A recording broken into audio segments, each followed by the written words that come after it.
Efésios capítulo de número 5. Efésios capítulo 5. Vamos ler a partir do versículo 15. Efésios capítulo 5, versículo 15. Efésios 5, 15. Aqueles que encontraram, digam amém. Todos encontraram? Falta alguém encontrar? Abra a Bíblia. Os que não puder abrir, liga a Bíblia, né? Tem uns que estão ligando a Bíblia. Pega o celular e liga. Efésios 5 e 15. Portanto, vede prudentemente como andais, não como nécios, mas como sábios, remindo o tempo, porquanto os dias são maus.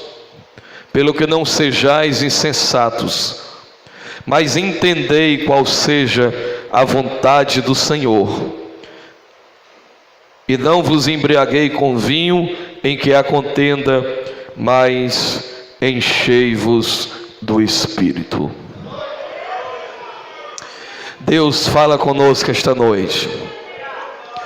Toca este ambiente com tua presença. Só tu, Senhor, só tu, ó Deus, pode tocar essas pessoas, a começar de mim. Me ajuda esta noite, Senhor, que nós estejamos aqui não como nécios, mas com sabedoria para prestar a Ti um culto verdadeiro. Senhor, que venha sobre nós o doce toque do Teu Espírito, que haja correção no nosso próprio modo de estarmos a agir e a andar nesta terra. Que a Tua palavra seja como o ouro mais refinado, para que nós venhamos valorizar, não porque ela em si não tem o valor, mas que nós venhamos dar a ela o valor que ela deva ter em nossas vidas. É assim, Deus, que eu oro e Te agradeço, em nome de Jesus. E todos dizem? Antes de sentar, pergunte para o seu irmão: como crente? Está todo mundo invernando ainda, todo mundo frio, rapaz, um negócio assim frio. Mas bora, vamos falar para os outros, né? Bora se comunicar. Diga: como crente deve andar no mundo mal, sempre se dando graças a Deus.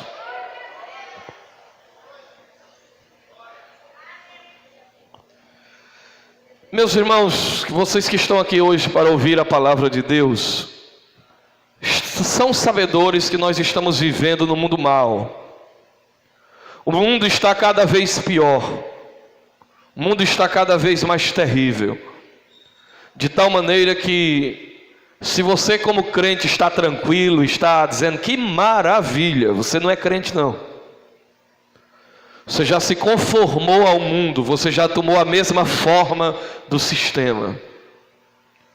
Mais importante do que receber vitória financeira, a porta se abrir, receber emprego e dinheiro, é o crente aprender como ele deva andar neste mundo,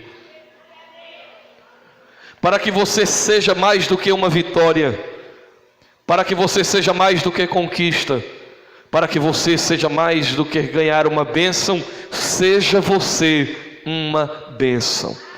E como vivermos neste mundo tão mal, que o mal é crescente, que os valores estão invertidos, que o bom parece ruim, o ruim parece bom, que não se dá mais para se identificar o que de fato é valioso nessa sociedade de prazeres superficiais. Como vivermos neste mundo mal? Esta sempre foi a grande temática, a preocupação dos apóstolos e do próprio Senhor Jesus.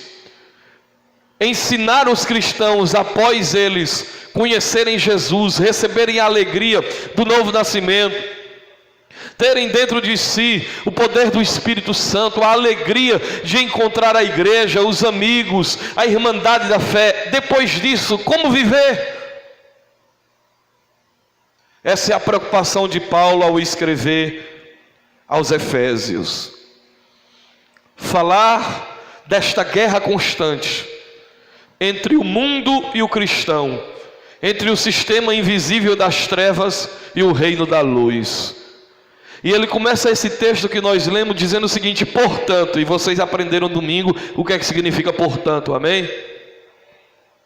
Portanto, está conectado ao que ele vinha dizendo antes.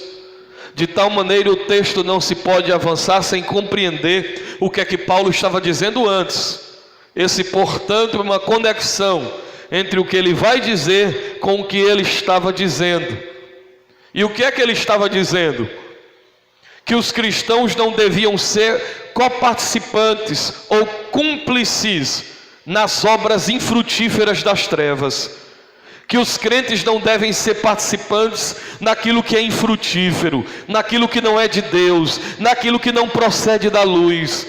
Que nós não devíamos nos associar com aquilo que é de desagrado à vontade do Senhor nas nossas vidas. E os crentes estavam sendo de alguma maneira cúmplices com as obras infrutíferas das trevas. Aí Paulo diz: despertem, despertem vocês que dormem, acordem, vocês estão dormindo, saiam do meio dos mortos, e Cristo vos esclarecerá, e a luz de Cristo vai mostrar a vocês como é que vocês devem andar neste mundo tenebroso, e vocês têm que viver como astros no meio da escuridão. Então despertem, saia de perto daqueles que estão mortos espiritualmente, para que a luz de Cristo ensinem a vocês a como vocês serem a vitória, como vocês serem a bênção neste mundo que nós estamos a viver. De tanta gente próspera, mas de tanta gente pobre, de tanta gente que conquista coisas, mas de gente fracassada interiormente, de gente, irmãos, que tem muito do que se pode ter, mas não é nada no que se pode ser. E Paulo vem dizer: vocês precisam aprender a andar neste mundo mal. E como é que eu devo andar neste mundo mal? Ele diz: portanto, vede. Essa palavra vede significa o quê? Vede. Essa palavra no original quer dizer: pare, analise-se, faça um check-up no seu próprio ser, faça um exame dentro de você, veja como é que você está vivendo, olhe para a sua vida, analise a maneira que você está vivendo. E qual é o parâmetro para mim comparar a minha vida? A palavra, o evangelho, a vontade de Deus. Faça um exame, analise-se, faça um check-up, examine-se a si mesmo, veja como é que você está vivendo. Então ele diz: veja prudentemente como andais. Ele está preocupado que os cristãos venham andar com prudência. Perceba que a fala destes homens, irmãos, na Bíblia, não tem nada a ver com o que se está pregando nas igrejas hoje. Com Deus te dá, Deus te dá, Deus te dá, Deus te dá, Deus te dá. Paulo não, é Deus deu, Ele deu o seu Filho, Ele derramou sua graça, Ele enviou sua salvação, Ele vos arrancou das trevas. E agora é vocês que devem ver como é que vocês estão andando. Vejam prudentemente como andais. Esta palavra, irmãos, prudentemente, Paulo está dizendo que nós devemos evitar de sermos tolos. Nós não devemos viver neste mundo como tolos. Olhe para o seu irmão e diga: você não deve ser tolo. Você tem que viver neste mundo mal com prudência. O que é prudência? Eu poderia aqui usar alguns adjetivos para dizer o que é que significa prudência, mas eu vou mostrar, por exemplo, o que é imprudência. Quando a Bíblia diz: vede prudentemente, essa palavra prudência está conectada a uma das razões pelas quais muita gente que está dentro da igreja vai ficar e não vai ser arrebatado quando Jesus de Nazaré voltar.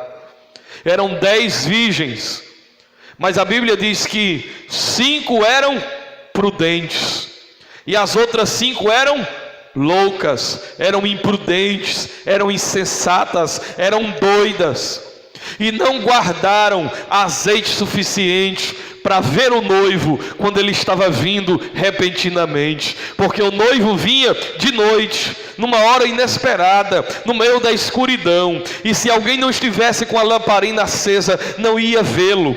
O que é que ele está dizendo? Que prudência, quando eu puxo na Bíblia prudência, está ligado com precaução, com estar com a lâmpada acesa, está com azeite na lamparina, está esperando o Senhor, está ligado com os céus, está atenado e preparado para a vinda de nosso Senhor Jesus Cristo. Levará muitos anos para a igreja estar de volta e acostumada, vibrante e regozijante com o ensino da palavra, mas nós já começamos e estamos bem encaminhados, voltando à Escritura Sagrada. Acenda a sua lâmpada, prudência. Por exemplo, essa palavra prudência, nós temos a antítese dela. Por exemplo, a mulher de Jó. Quando Jó estava na prosperidade, ela estava do lado dele, cantando, celebrando, alegre, feliz. Mas agora que Jó perdeu tudo, que os bens se foram, que a prosperidade cessou, que foi dissipado tudo que ele possuía, ela vendo aquela situação caótica em que Jó se encontrava, ela chega para Jó e ela diz: ei, nega o teu Deus e morre. Amaldiçoa este Deus e morre. E Jó olhou para ela e disse: como qualquer doida, como qualquer louca, como qualquer insensata, você está falando. O Senhor me deu e o Senhor tomou. Com isso, o que é que Deus está dizendo? Com prudência. Prudência é não reclamar, é não abandonar a fé quando você ganha e quando você perde, quando você tem e quando você não tem. Você continua dizendo: o Senhor me deu e o Senhor tomou, e louvado seja o nome do Senhor. Prudência. Tinha um nome de um homem na Bíblia, no Antigo Testamento, que era a síntese da imprudência, da tolice, da burrice. Esse homem se chamava Nabal. Davi passou um ano enviando os seus guerreiros para proteger Nabal dos ladrões de ovelhas. E um ano depois, Davi mandou mensageiros dizendo: Nabal, eu preciso que você me mande ovelhas, eu estou com fome. E os meus mensageiros guardaram seus rebanhos durante um ano, e eu queria que você mandasse uns carneiros, umas ovelhas, que nós estamos precisando. E Nabal disse: quem é Davi? Davi não é ninguém, o rei é Saul, ele não é nada.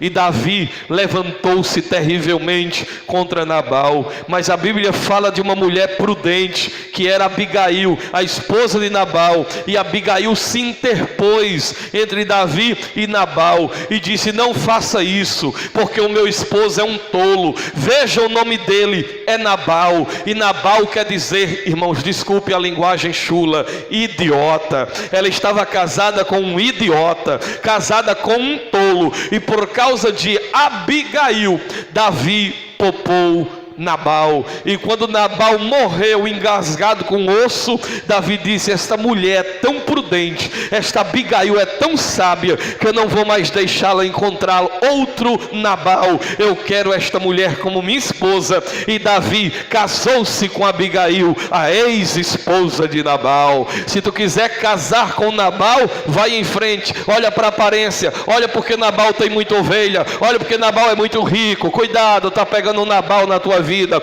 Agora, se tu quiser ser uma mulher prudente, casa não com quem tem muito, casa com quem tem amor e tem sabedoria para do teu lado somar contigo na caminhada desta vida. Eu poderia falar de muitos outros casos de tolice, de burrice, de pessoas tolas. Eu poderia falar aqui de Esaú, um homem prendado, cheio de força, mas que numa fome que sentiu, viu seu irmão fazendo uma sopa e disse: eu quero comer este prato de lentilhas. E Jacó disse: eu deixo, se você me vendeu o seu direito da bênção dobrada, que era a primogenitura. Ele disse: de que me serve a primogenitura se eu estou para morrer de fome? E trocou o direito da bênção por um prato saboroso. Meus irmãos, a Bíblia diz que isto foi tolice, foi imprudência, e o resultado é que Esaú perdeu a bênção e Jacó herdou a bênção no lugar de Esaú. Deixa eu dizer uma coisa para você: o diabo vai colocar pratos saborosos diante de você, e por mais que você esteja carente e necessitado de suprir algumas carências do seu coração, não troque a bênção de Deus por pratos de lentilhas, porque Deus tem o melhor para a tua vida. Fica firme, seja prudente.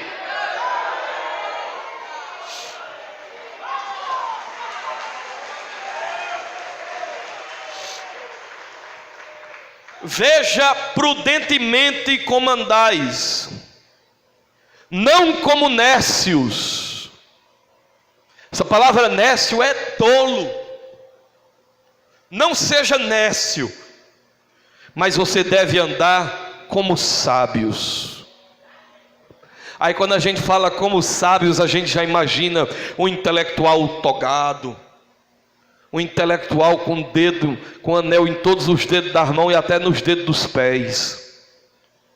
A gente já imagina os super intelectuais da Mackenzie, das grandes universidades. Irmãos, foi feita uma pesquisa que os maiores intelectuais deste Brasil, os lares são uma lástima, a vida íntima é um fracasso, a vida pessoal é assustadoramente vazia. Gente com a cabeça cheia de conhecimento e intelectualidade, mas que não sabe resolver dilemas pessoais, não sabe gerar lares saudáveis. Quando a Bíblia diz andem como sábios, ela não está dizendo que você tem necessariamente que ter um diploma, um anel no dedo, ou ser intelectualmente avantajado. Não é isso. O sábio, a Bíblia diz, é o que teme ao Senhor, é o que respeita o sagrado, é o que anda na vereda plana que Deus abriu, é aquele que não se desvia nem para a direita, nem para a esquerda, antes o seu prazer está em Deus, porque o temor do Senhor é o princípio de toda a sabedoria. A suma de toda sabedoria é: teme a Deus. Como é que o crente deve andar neste mundo mal? Com sabedoria. Porque o que é o tolo? O tolo é o que paga mal com mal. O tolo é que quando perseguido, persegue. Quando maltratado, maltrata. Quem é o sábio? O sábio é aquele que quando perseguido, não persegue. Quando maltratado, não maltrata. Quando se pratica o mal contra ele, ele paga o mal com bem. Ele ora pelos que o perseguem. Ele abraça os que o rejeitam. Estes são os sábios segundo a Bíblia, a palavra de Deus. Hoje em dia tem aí os coaches querendo ensinar a você a construir uma vida. Como é o slogan? Construa uma vida incrível. Eu não preciso de coach para construir uma vida incrível. Eu só preciso das palavras de Jesus e colocá-las em práticas e andar como Ele mandou eu andar. Veja prudentemente como andais, não como nécios, mas como sábios. Olha para o seu irmão e diga: você tem andado como um sábio? Você tem sido sábio? A Bíblia diz: a mulher sábia, a mulher prudente, edifica o seu lar. Mas a burra, a tola, a lesada, destrói com suas próprias mãos. O homem prudente é como as palmeiras no meio do deserto, é como o cedro do Líbano, que sopra o vento, ele se enverga, parece que vai cair, mas se levanta e permanece de pé, porque Deus lhe dotou com uma sabedoria, que não é um saber acumulativo de muitas coisas, mas é conhecer coisas úteis e práticas para o aproveitamento da vida. Não é saber coisas difíceis, é saber viver, decidir, escolher a hora de falar, a hora de se calar, a hora de agir, a hora de se retroceder.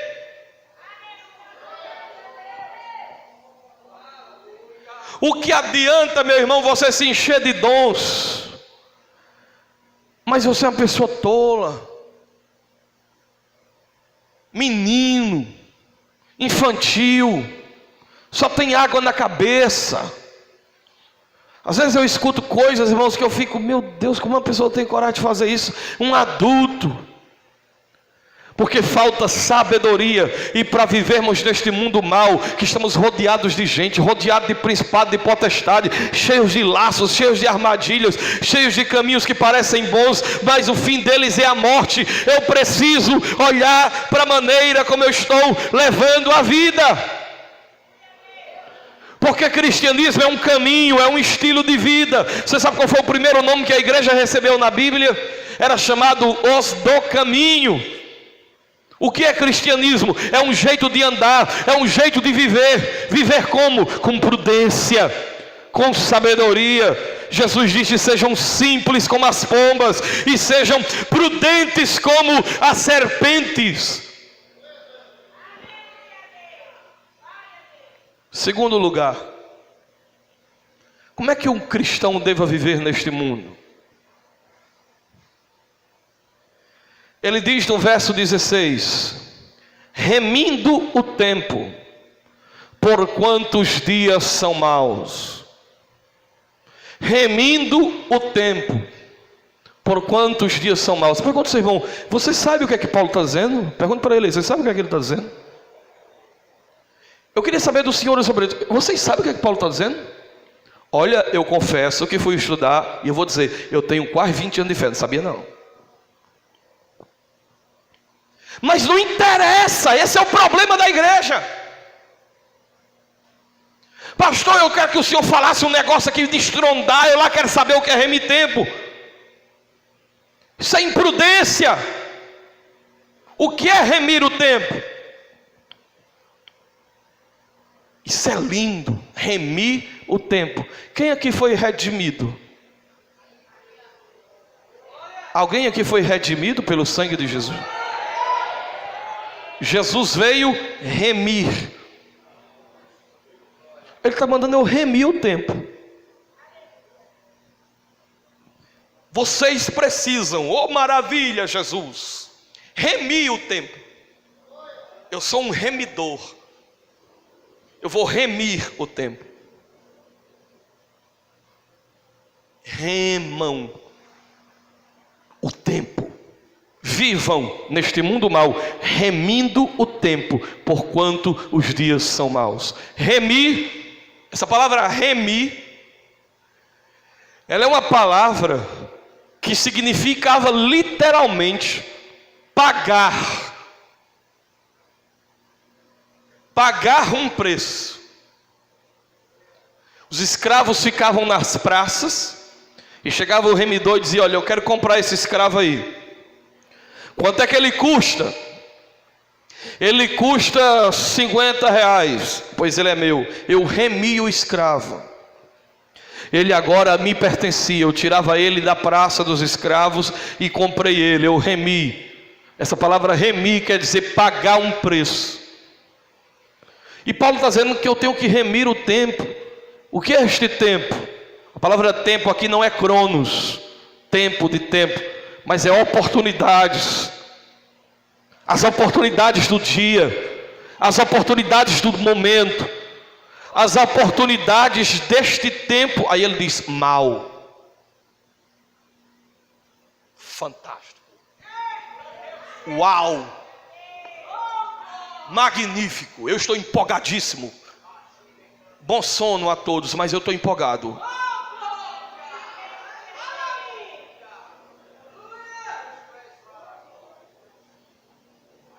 A palavra não é cronos, é oportunidade. Remindo as oportunidades nesses dias maus.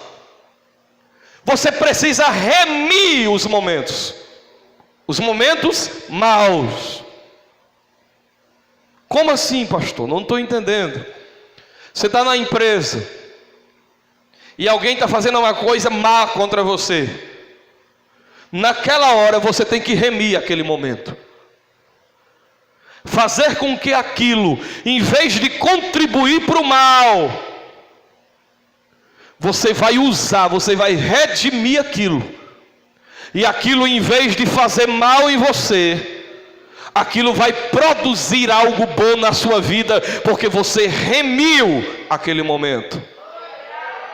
Aquela oportunidade que poderia ser de uma produção ruim em você por algo que alguém fez, você remiu aquele momento e ele não existirá mais dentro de você como trauma, como perturbação, como negatividade, como mágoa, como ressentimento, porque você remiu aquele acontecimento ruim e você redimiu ele através do sangue do Cordeiro que está em você, lhe ensinando a como reagir diante dos dias maus, diante dos momentos maus, diante das ações más praticadas contra você. Isso é o que significa a palavra remir.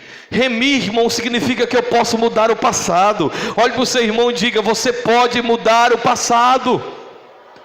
Pastor, que história é essa? Você está ficando doido? Eu estou dizendo altissonantemente para você ouvir e dormir perturbado com o que eu estou dizendo. Você pode mudar o seu passado hoje. Como? Remindo o tempo. Aquilo que aconteceu como ruim, pense onde você está hoje e de como aquilo que foi ruim contribuiu para você ser quem você é hoje. Para o mundo ver como o poder de Deus é extraordinário. Que aquilo que aconteceu como ruim, Deus foi capaz de te tirar de lá e transformar aquele pecado em algo que contribuiu com a graça de Deus. Por isso a Bíblia diz: onde habitou o pecado, superabundou a graça de Deus.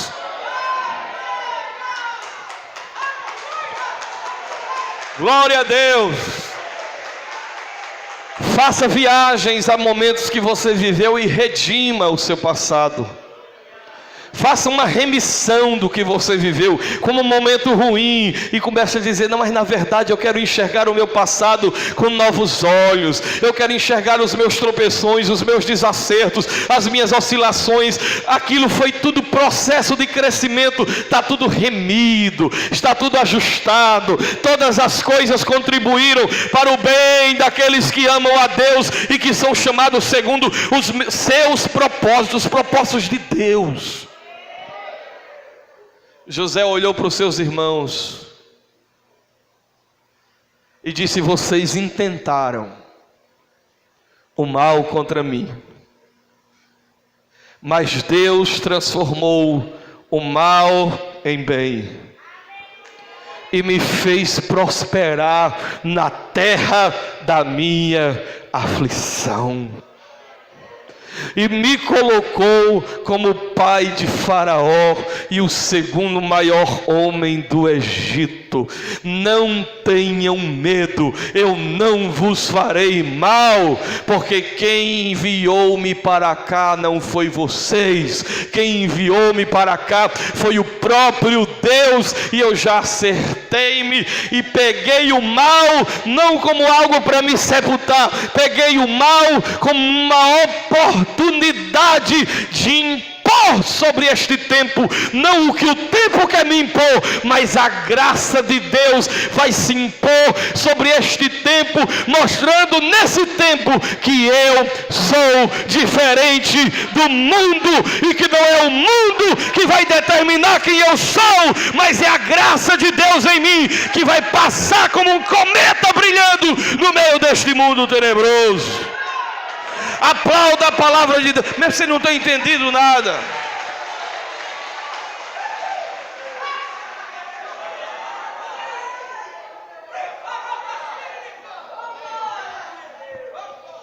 O mundo está querendo empurrar sobre você o mal. Esse é o tempo mau, os dias maus. Pegue isso como uma oportunidade. Diga: epa, eu peguei você, mas eu vou redimir você. Você vai contribuir para o bem, porque não é você que vai emprestar o significado mundano à minha vida, mas é a minha vida que vai emprestar significado àquilo que poderia ser em mim um caos. Vai contribuir, vai somar para que a glória de Deus resplandeça em minha vida neste tempo, nesses dias que são maus. Amém. Me diga uma coisa: quando o povo foi mordido por serpentes no deserto, o que foi que Deus fez? Ele mandou construir uma serpente de bronze. E está lá, olhem para a serpente de bronze. E quem olhava para a serpente de bronze era curado do veneno das serpentes no deserto. Com que espada Davi arrancou a cabeça de Golias? Senão com a espada do próprio Golias. De que maneira eu vou crescer, senão remindo o tempo, lembrando de coisas ruins e remindo elas dentro de mim, agradecendo a Deus pelos espinhos, agradecendo a Deus pelos atropelos, agradecendo a Deus por aquilo que até hoje existia em você como um trauma, mas a partir de hoje você vai remir aquele tempo, seja de ausência de alguém, seja de palavras negativas de alguém. Rima o tempo e você vai perceber que a ausência de um pai, de uma mãe, tornou você uma pessoa mais forte, mais cheia de têmpera, mais cheia de força para enfrentar esta vida. Ei, ter problemas na vida não é uma opção, é inevitável. Agora, ser derrotado por eles é uma opção sua. É você que vai decidir se esses dias terríveis vão lhe enterrar, ou se esses dias terríveis, como ventos contrários, vão servir para você como uma águia voar mais alto acima das intempéries. Portanto, pare de se autocomiserar, pare de eu não sou ninguém, eu não consigo, eu não sou. Pare disso. Olhe para dentro de você e diga: Deus, eu estou olhando para a minha vida e eu quero andar prudentemente, me ajuda a remir o tempo. Quer um exemplo? Você tem muitas vezes dentro de você lembranças que você diz: eu quero tirar esse momento da minha memória, eu quero tirar esse dia da minha vida. Pare com isso. Não tire nenhum, apenas redima tudo que você viveu em Deus e diga: vou fazer visitas ao meu passado, não vou morar lá, mas farei visitas, porque tudo que eu vivi, tudo que disseram e que fizeram comigo, vai ser a minha biblioteca, a minha enciclopédia, onde eu vou acessar conteúdo e sabedoria para me tornar sábio na vida. Aquilo de ruim que praticaram contra mim, como filho, eu aprenderei como pai para não impor nos meus filhos os erros do meu pai sobre mim. Estou remindo o tempo. Alô? Aquilo de ruim que um colega me fez, eu aprenderei por meio dele, o comportamento dele remido em mim, para eu ser a antítese daquilo que ele foi para mim. Eu ser o contrário dele. Isso é remir o tempo, irmãos. O nosso grande problema é que nós somos brasileiros. Brasileiro não lê, brasileiro não gosta de estudar. Os meninos têm preguiça de pensar, qualquer aprofundamento maior dá sono. A gente está assim, irmãos. A gente se viciou em cultos, que o culto tem que ser só aquele. Você precisa ser sábio. Uma mulher sábia, um homem sábio, um obreiro sábio, um pregador sábio. E eu vou dizer uma coisa, faz bem. E a sabedoria está gritando atrás dos seus filhos. Está escrito em Provérbios que a sabedoria grita e diz: venham à minha casa, ó filhos. Mas a gente não quer vir à casa da sabedoria, que já lavrou as suas 7 colunas. E essa casa é Jesus Cristo. Nele estão escondidos os tesouros da sabedoria. Como viver neste mundo? Ele diz: remindo o tempo, porque os dias são maus. Pelo que não sejais insensatos. Aí ele diz a terceira maneira de andar: mas entendei. A palavra aqui é conhecimento, entendimento. Você ouviu bem? Não é sentimento, é entendimento. A gente acha, irmãos, que se a gente mergulhar nas emoções, nas questões dos choros, isso vai sustentar você lá fora. Você cai que bola e vira a perna. O que vai sustentar você é entendimento do reino. É aqui, ó, entendimento. Eu não estou falando de racionalismo não, mas eu estou falando de ouvir a palavra de Deus e praticar aquilo que Paulo disse, que é a única forma de saber o que Deus quer. Rogo-vos, pois, irmãos, pela compaixão de Deus, que apresentei os vossos corpos como sacrifício a Deus, e que não vos conformeis com este século, mas transformai-vos pela renovação do vosso entendimento, para que conheçais. Olha aí a palavra conheçais.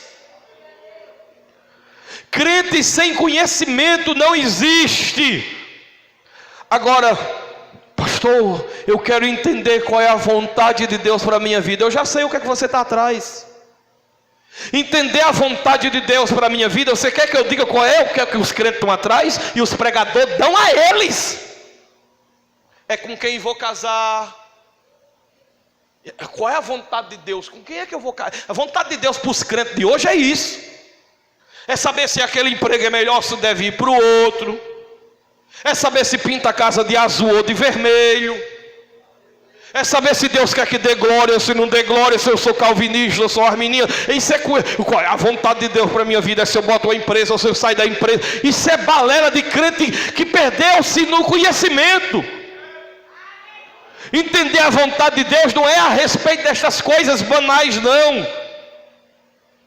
É entender o propósito sublime de Deus para todo aquele que professa a fé em Jesus Cristo. E para mim chegar a isso, eu preciso apresentar meu corpo cansado de um dia de trabalho, chegando aqui indisposto, sem vontade, carregado de sono, e você se entrega a este sentido, se entrega a esta pulsão e cochila no seu banco. E eu estou aqui para dizer: você não está fazendo sacrifício, porque sacrifício é estar no guidão de um carro, na direção de um carro, querendo dormir, mas se dando tapa, jogando água na cara. É você fazer um sacrifício. Meu corpo quer isso, mas eu não vou dar isso. O meu corpo quer que eu não venha para a igreja, mas eu vou.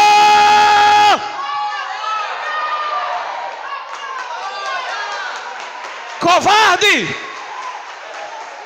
Tem obreiro covarde, pastor covarde, crente covarde, que não tem coragem de enfrentar um desânimo, se entrega a ele. Não tem coragem de enfrentar um cansaço, se entrega a ele. Não é pecado sentir desânimo, eu sinto bilhões, mas eu não me entrego. Eu me recuso a me entregar, eu me recuso a me render. Eu luto E quando eu faço isso, eu estou apresentando um sacrifício. É olhar para o mundo e dizer: não vou me conformar com você. Você está errado, mundo. Eu não aceito você. Aí eu começo a ter um culto racional. Você pode dizer comigo: culto racional. Você sabe o que é um culto racional? É um culto cheio de entendimento, irmãos.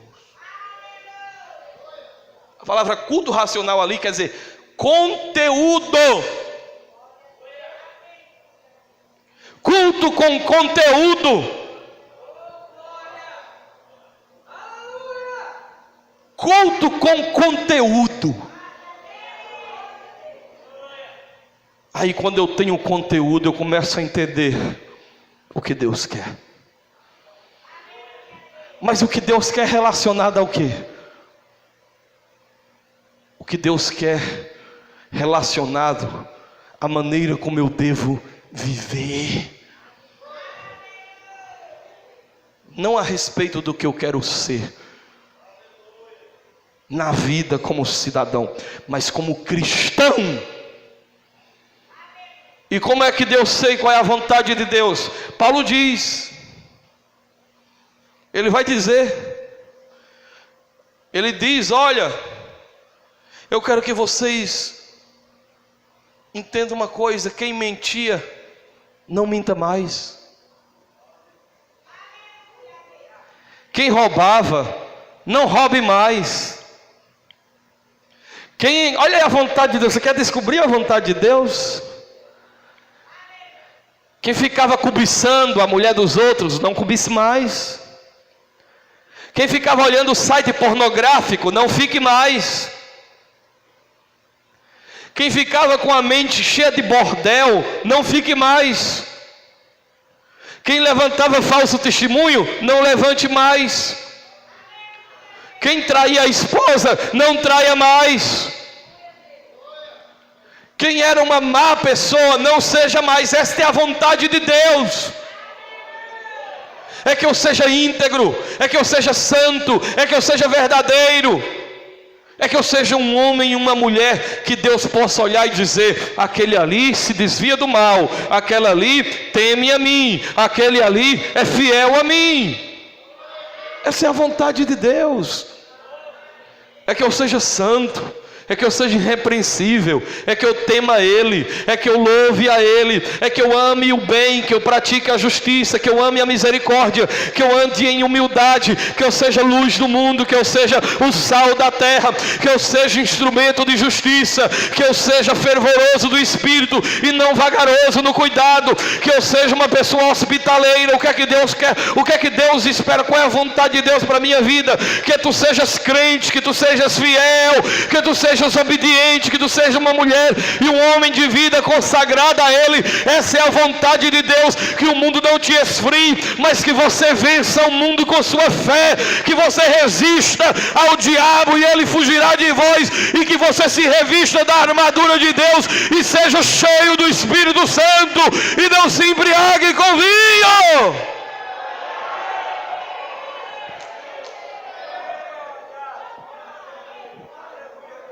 É isso que Deus quer.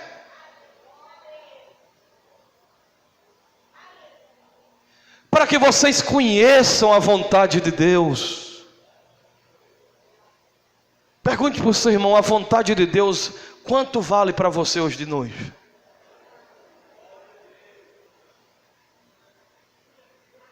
Não, fala sério, irmãos. Eu não estou perguntando se você está sendo simpático comigo, não. Seja simpático comigo, não, meu irmão. Estou perguntando quanto é que vale a vontade de Deus para você. A vontade de Deus para mim vale muito mais do que a sua simpatia. A sua concordância para mim não vale nada. Importa a concordância de Deus. Não é se eu estou lhe agradando, é se eu estou agradando aquele que me mandou pregar. Deus fez a minha testa como bronze, ó, que é para derrubar muralha, touro de Bazã. Por que você está dizendo isso, pastor? Não sei, uma coisa me inquietando. E vai cair hoje barreira por terra, porque é a vontade de Deus. Quem for frouxo se prepare para correr, mas quem for fervoroso e valente, pega a tocha, quebra o cântaro e diga: a espada do Senhor.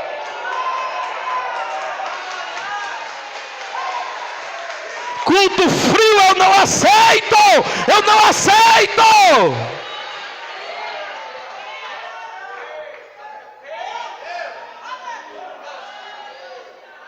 Olhe para o seu irmão e diga aí: vai continuar dormindo ou vai se acordar e dar glória a Deus?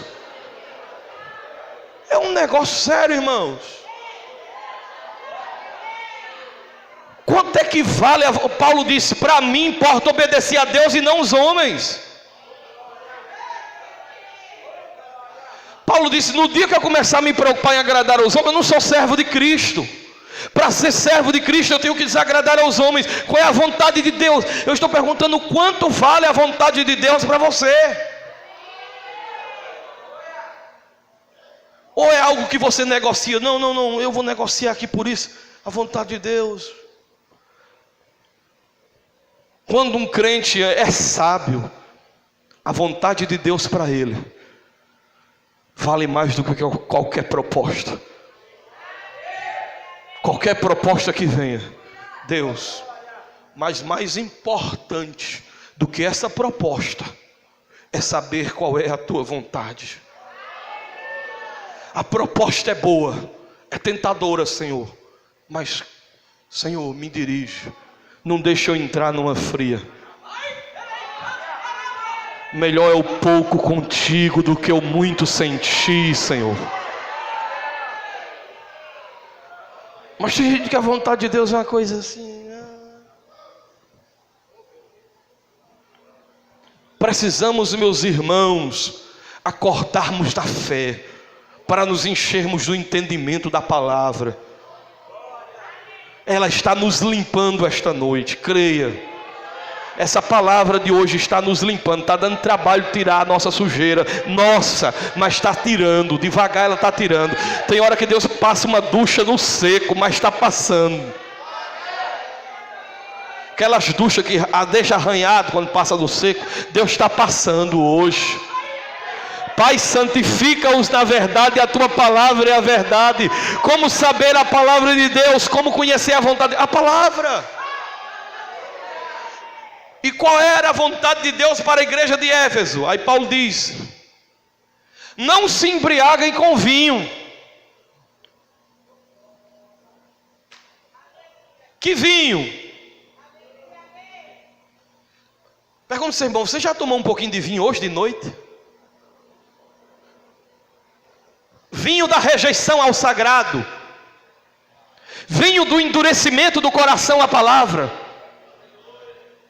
vinho de entender o que eu estou dizendo como uma coisa pessoal, de homem para homem, quando na verdade aqui não tem homem, nem tem mulher e não tem nem sexo. Porque em Efésios 2 diz que em Cristo não há mais nem judeu, nem bárbaro, nem homem e nem mulher.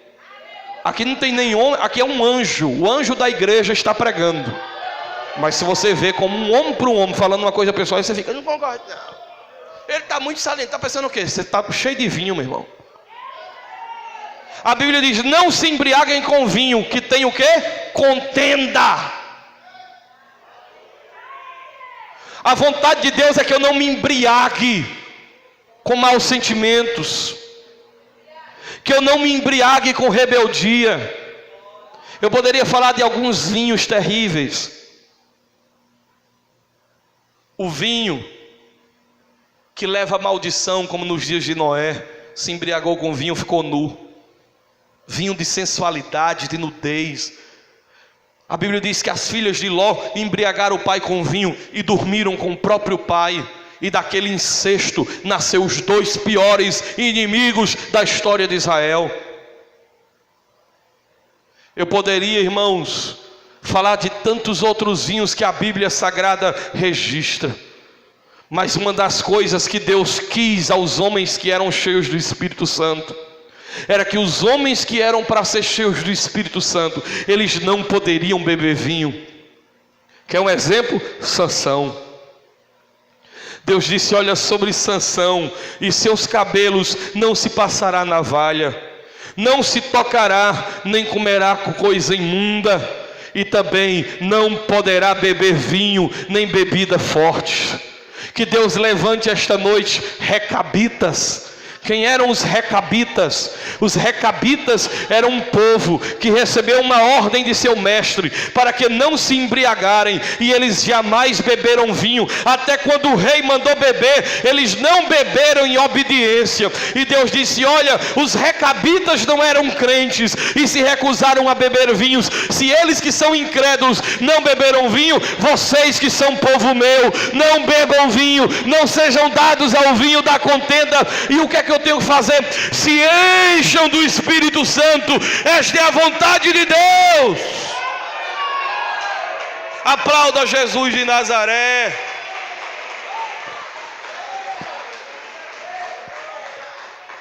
Olhe para o seu irmão e diga: ei, olha aí, eu vou te dizer agora. Fala para ele: vou te dizer agora. Bem quentinha. Quer saber a vontade de Deus para a tua vida? Quer saber, Denis, a vontade de Deus para a tua vida? Bem quentinha. Receba aí bem quentinha a notícia. Diz aí para o teu irmão: tem uma notícia quente de Deus para você. Você sabe qual é a vontade de Deus para a sua vida hoje? É que você seja cheio do Espírito Santo. É que você seja cheia do Espírito Santo de Deus. Deus quer que você seja cheio da presença, cheio do Espírito de Deus. Ele quer que você seja cheio.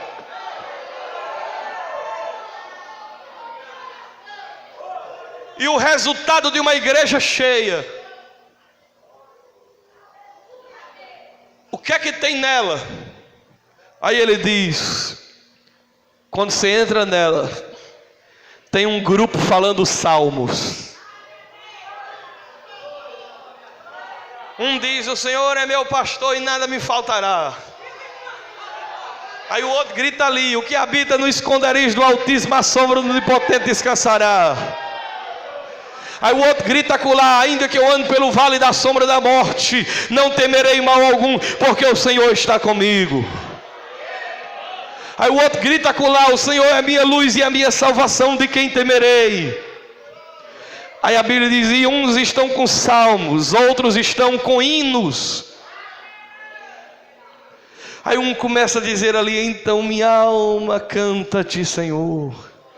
Grandioso és tu, Deus é bom, e eternamente é o seu favor. Aí o outro diz assim: a minha alma engrandece ao Senhor, o meu espírito se alegra em Deus, o meu Salvador. Aí a Bíblia diz: e tem outros que vêm com cânticos. O que é cânticos? Cânticos não é música, cânticos é uma poesia falada com alta voz, como Ana fez. O Senhor tira o pobre e o abatido do monturo, e o faz assentar entre os príncipes no trono de glória. Deus abateu o grande e exaltou o pequeno, e isso seja notório. Ele faz descer a sepultura e faz tornar a subir dela. Um cântico.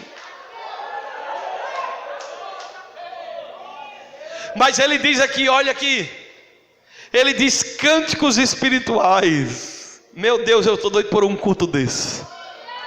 Eu estou com saudade de um culto desse. Quem quer um culto desse? Eu quero. Olha o que é que ele diz. Você entra na igreja, tem um ali com salmos, o outro está com hino, e o outro está com cânticos espirituais. Pergunta ao seu irmão: você sabe o que é isso? Levante a mão quem não sabe o que é cântico espiritual. Seja sincero. Eu me lembrei agora do início da minha fé. Viu, irmão Chico? Eu ia para o círculo de oração com as irmãzinhas. As irmãzinhas do cabelo branquinho, bem velhinha. Irmã Albertina, Mansueli. Aí nos ajoelhávamos. As irmãs com um cocôzinho na cabeça. Aleluia. Quando começava a oração, elas começavam a cantar em línguas. Coisa linda. A gente está tudo hoje, é tudo como barrigão, tudo carnudão nos cultos, tudo na carne. Hoje eu estou revoltado e eu estou me incluindo, irmão. Eu estou me incluindo. A gente está na euforia, na euforia. Mas bota para orar aí meia hora que começa logo a baba descer em cima da cadeira. Deus quer mudar essa história. Pastor, mas lá na igreja tal é assim. Nós não somos a igreja acolá, nós somos a igreja aqui. Aí começava a cantar em línguas estranhas.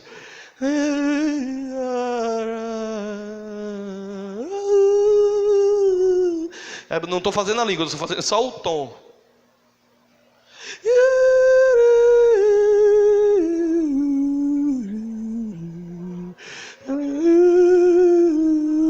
Coisa linda, irmão. Wendara sobre narashwendere manai. Ó Deus, levante sua mão, derrama sobre nós de novo o poder do Espírito do Senhor. Renova a tua igreja, Senhor, renova os teus obreiros. Não deixa este mundo velho nos esfriar. Nós queremos ser cheios do Espírito de Deus. Aplauda Jesus de Nazaré.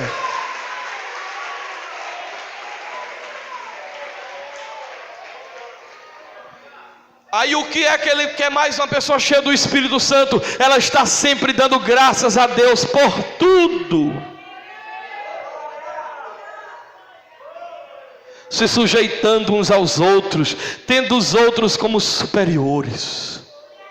Aí o resultado de uma igreja cheia do Espírito Santo é que a mulher se sujeita ao marido, é que o marido se comporta como cabeça e não como idiota. Como Cristo é o cabeça da igreja. E muitas vezes os idiotas querem que as mulheres não se submetam, mas sejam subservientes às burrices deles. Mas manda as mulheres serem submissas, não subservientes, ao marido que é cabeça. E assim como Cristo amou a igreja, o marido começa a amar a mulher. Olha aí o que é ser cheio do Espírito. A mulher começa a deixar de ser rixosa, confuseira. Olha aí, ser cheio do Espírito Santo o que é? Ah, pastor, eu pensava que era só pular e falar línguas estranhas. Não, é salmodiar, é cantar, é celebrar, é louvar, mas é se submeter, é ter os outros como superiores a você mesmo, é se sujeitar aos demais, é a mulher se tornar uma esposa dócil, é o marido se tornar um homem sábio e coerente.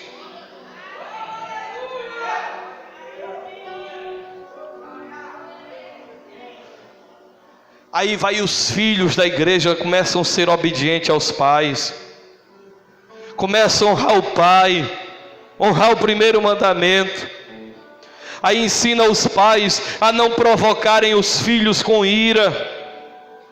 Ensina quem é trabalhador de empresa, é subalterno a algum patrão, a ser um funcionário que obedece ao seu senhor na carne, com temor e tremor, na sinceridade do coração, como se você estivesse fazendo a Cristo. Olha o que Paulo diz.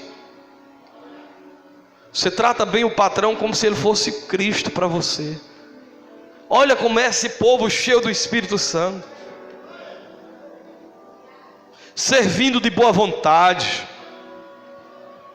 Aí uma pessoa cheia do Espírito Santo se reveste de toda a armadura de Deus, para que possa resistir no dia mau. Toma o capacete da salvação, a couraça da justiça, a espada do Espírito, calça sandálias da preparação do Evangelho da paz, pega o escudo da fé, com o qual podereis apagar todos os dardos inflamados do maligno. E depois de ter feito tudo isso, ficar de pé. Ficar de pé.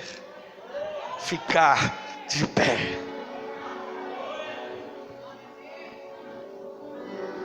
Pastor, como é que eu sei? Como é que está a minha estatura espiritual? comece a lembrar quanto tempo você está adorando de pé. Porque o que Deus quer não é que você tenha apenas momentos regozijantes e quedas frequentes.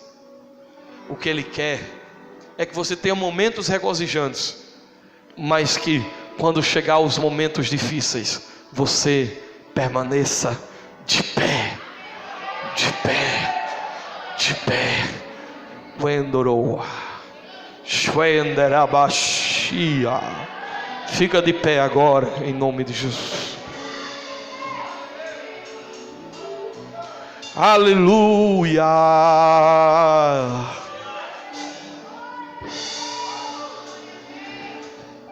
Venha aqui para perto de mim, venha. Venha. Venha para perto de mim aqui, venha para perto de mim, bem para pertinho, venha. Pai, que eu quero. É esse, é? Venha para perto, venha, não se desligue não.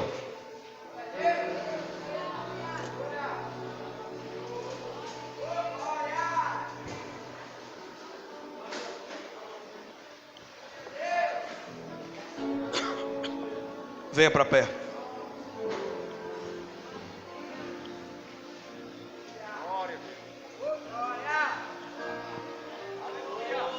Vocês estão com medo de mim?